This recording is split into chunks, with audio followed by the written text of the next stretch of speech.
Het jy al agtergekom dat die eerste koppie koffie van die dag gewoonlik anders smaak? Dit maak nie saak wat jy doen nie, jy kry net nie 'n tweede koffie om te smaak soos die eerste ene nie. Al gebruik jy dieselfde metode, dieselfde koffie, jy kry dit net nie reg nie. Daar's 'n rede voor. Wetenskaplikes beweer dat ons brein en ons sintuie hulle vermoë verloor om ordentlik te kan inneem en te kan proe soos wat die dag aanloop. En die rede daaragter is omdat ons breine en ons sintuie beïnvloed word deur die spoed wat in ons leef.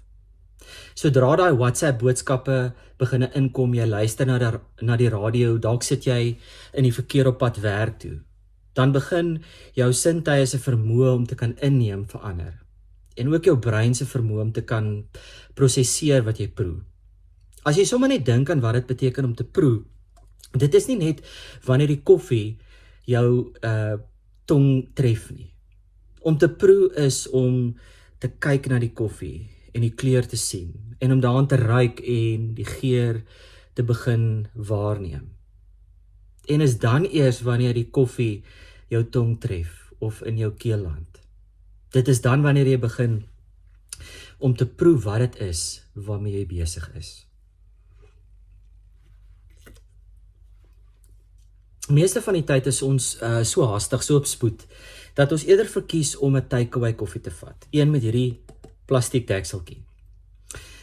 Die navorsers beweer dat ons wêreldwyd omtrent 500 miljard van hierdie wegneemkoppies per jaar gebruik. Wat eintlik skokkend is as jy dink hoe besig ons geraak het, asof elke sekonde wat ons kan spaar 'n soort van 'n krisis of 'n oorwinning is.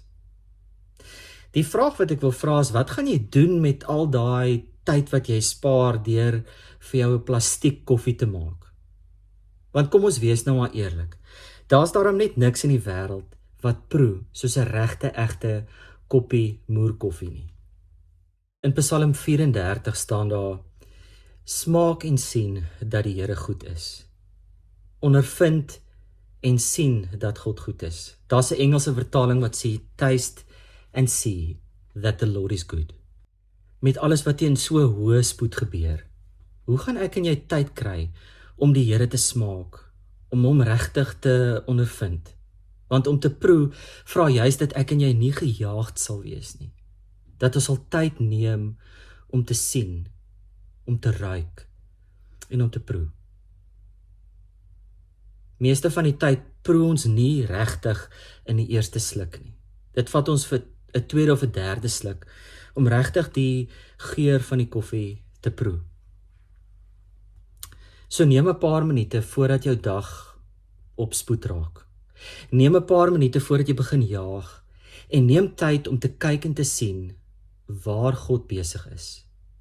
Luister na God se seën in sy woord en voel die Heilige Gees wat besig is om in jou te werk.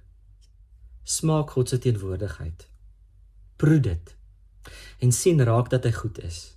In Spreuke 19 staan daar: Wie hastig is met hulle voete trap mis, en die bekende Afrikaans, hastige hond verbrand sy mond.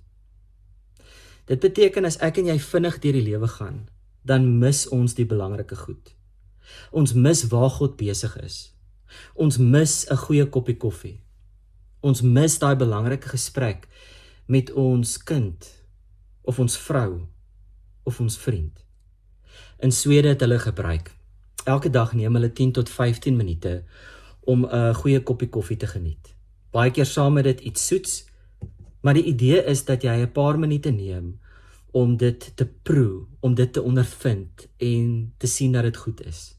En nie net dit nie, jy doen dit nie noodwendig alleen nie, jy doen dit juis saam met iemand anders. In daai tyd wat jy neem, kom jy tot verhaal, jy raak rustig, jy rus 'n bietjie uit, jy is net meer gereed om weer aan die werk te spring. Dit maak jou meer produktief, meer kreatief. En die belangrikste van alles is, dit maak tyd vir jouself en vir ander mense. Daarom is dit geen verrassing dalk nie dat Swede een van die gelukkigste lande in die wêreld is. Om 'n regte koppie moerkoffie te maak, vat tyd. Vir baie mense is dit eintlik 'n mors van tyd. Maar soos Jerry Seinfeld, ook 'n bekende koffieliefhebber een keer gesê het, the secret to life is to waste time in ways that you like. Ek wonder in elk geval, wat gaan jy doen met al die tyd wat jy gespaar het om daai koppie klitskoffie aan mekaar te sit? Gebruik jou tyd en maak vir jou 'n behoorlike koffie. Koffiewinkels en teehuise behoort eintlik 'n plek te wees waar mense kan saamkuier. Dit kan vir ons voordelig wees om die spoed wat teen ons koffie drink drasties te verlaag. As jy gaan lees in die boek Prediker, is daar verskeie plekke waar die prediker sê dat daar niks beter is vir die mens om te doen, om dit wat God gee te geniet, om te eet en te drink in God se teenwoordigheid, waarskynlik ook saam met ander, om iets te beleef van God se goedheid in dit wat hy vir ons gegee het. Ek en jy kan dit rustiger vat. Ons koffie proe.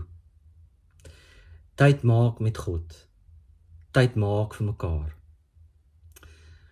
Ons kan ons vreugde in God vind en in mekaar. En ontdek dat dit ook heilige oomblikke kan wees. So proe en ondervind dat God en die lewe goed is. Maak koffie. Maak tyd vir jouself en vir mekaar. En mag die Here jou seën totdat ons mekaar weer sien.